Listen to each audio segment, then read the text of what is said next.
Halo, selamat siang. Saya di sini akan membahas sebuah activity report di sales untuk menyelesaikan tugas di mata kuliah di Universitas Cyber Asia. Nah, ini saya sudah membuat PPT, ada beberapa slide. Ini bisa kita lihat ada activity report.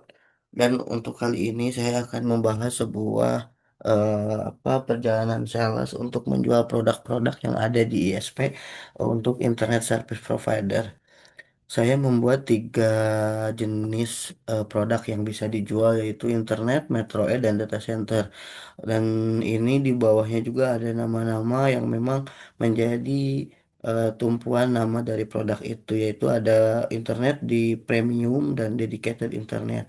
Untuk metro E ada dua juga di KNK dan P2P. Dan untuk data center ada colocation dan electricity.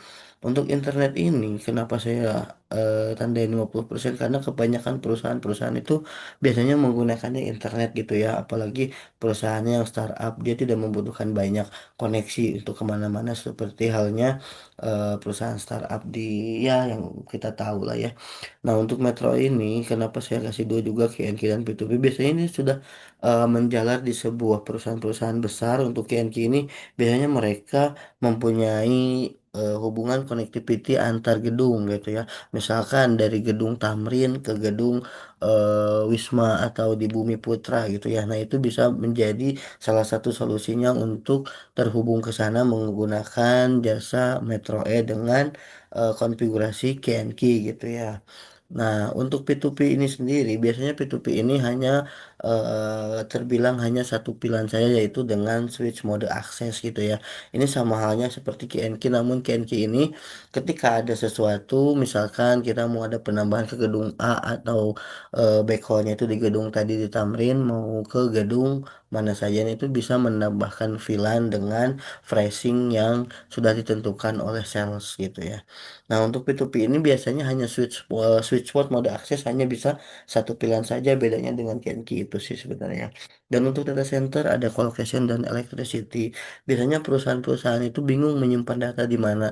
Nah, di sini aku membahas sebuah tentang data center.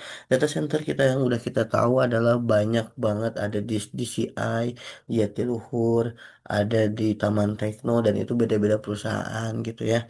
Nah, untuk jenisnya itu biasanya colocation dan electricity. Untuk electricity ya berarti kita bisa menyewa sebuah perangkat untuk membalancing elektrikal kita. Kita misalkan sewanya berapa kVA. Nah, nanti disediakan oleh pihak penyedia di data center. Dan untuk colocation sendiri itu biasanya kita menyewa sebuah racks gitu ya. Racks yang memang diperuntukkan untuk server-server yang sudah kita punya gitu ya untuk disimpan di sana. Kebutuhannya macam-macam gitu ya. Ada untuk yang di RC atau buat yang data center mereka gitu. Terus marketingnya bagaimana? Biasanya marketing itu engagementnya ke customer-customer ya seperti awalnya pasti membuat tim sales dulu ya untuk canvassing ke beberapa perusahaan atau kompetitor yang memang membutuhkan sebuah ISP ini gitu ya. Dan yang kedua di sini saya membuat SPH, surat penawaran harga. Jadi ketika ke sana sudah otomatis komputer itu bisa tahu bahwa kalau memang kita membutuhkan suatu produk yang ada di sini, itu price-nya berapa. Dan bisa dikoordinasikan misalkan nego-nego dengan sales gitu ya. Dan itu bisa dieskalasikan juga oleh salesnya ke pimpinan-pimpinan mereka untuk mendapatkan best price-nya di berapa gitu ya. Untuk terkait profit, jika menang tender maka akan mendapatkan profit gitu ya.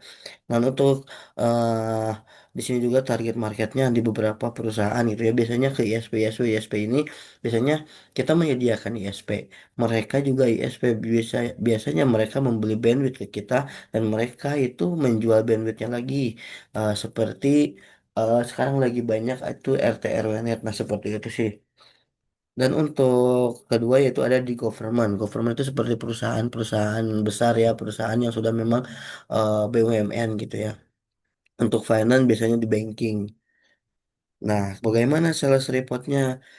Sales report itu biasanya melaporkan keuangan bahwa mereka itu sudah mendapatkan opti baru atau new logo dari customer-customer gitu ya.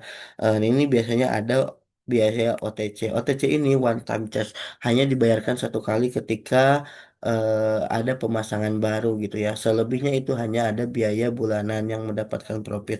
Saya juga sudah apa menyediakan sebuah table di sini.